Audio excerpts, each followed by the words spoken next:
Welcome to Mr. Marr's 3-Minute History. Quick summaries about a range of different historical topics.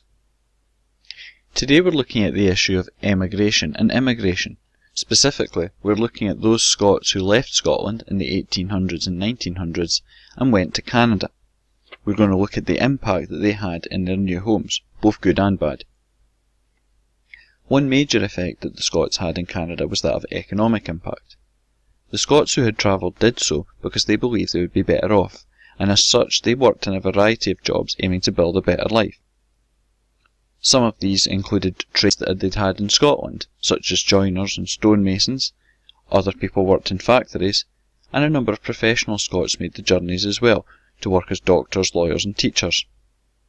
A huge number of Scots became farmers. They were especially attracted to move to Canada by the promise of free or cheap land, and so they brought the farming skills that they learned in Scotland to Canada. Many other Scots were significantly involved in the timber trade, both in terms of cutting down the trees and also in their transportation.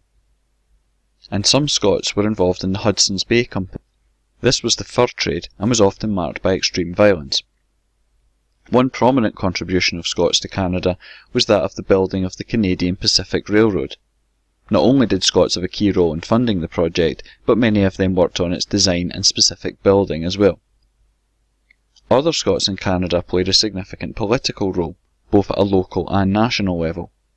At a national level, it is most clear in the role of John A. Macdonald, who was born in Glasgow but became the first Prime Minister of Canada. Other Scots held this role, including Alexander Mackenzie. And the grandson of a Scottish emigrant, a man called William King, was the longest serving Prime Minister in Canada's history. It wasn't just men who were involved as well.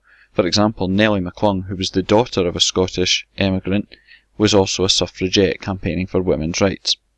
Many Scots were involved in trade unions as well, working in their workplace. There was also a wider effect that Scots had in terms of social and culture of Canada. One key aspect of this was religion. Many Scots went to Canada in order to allow other emigrant Scots to continue their religion, but others went to try and convert people to the Christian faith. Scots set up schools in many of their communities, and these often taught a Scottish curriculum. And other Scots were involved in activities which set up universities in Canada, including the modern universities of McGill and Dalhousie. You can also trace Scottish impact in Canada by the number of Scottish place names, including Ayr, Glasgow and Dundee, and of course Nova Scotia literally translates as New Scotland. Scots had a mixed relation when it came to native people. There was certainly certain positive elements. On the one hand, Scottish emigrants to Canada were involved in trade with local people. They sometimes married native women, and very often the natives of Canada provided some of the soldiers that fought alongside the Scots in things like the First World War. But often relations between Scots and native people was marked by extreme conflict. Scots, like other European settlers, took land, often religious land, from native people, and this inevitably led into violence and conflict. The Scots' hunting grounds also had an impact in the way that the native people had lived their lives, and many natives greatly resented the idea of their religion being changed. The Indian Act in particular, that was passed by a Scot as Prime Minister of Canada, was very controversial in that it limited the ability of native people to live their own lives, including banning certain religious practices. And later steps to remove Canadian natives' children from their homes also caused outrage.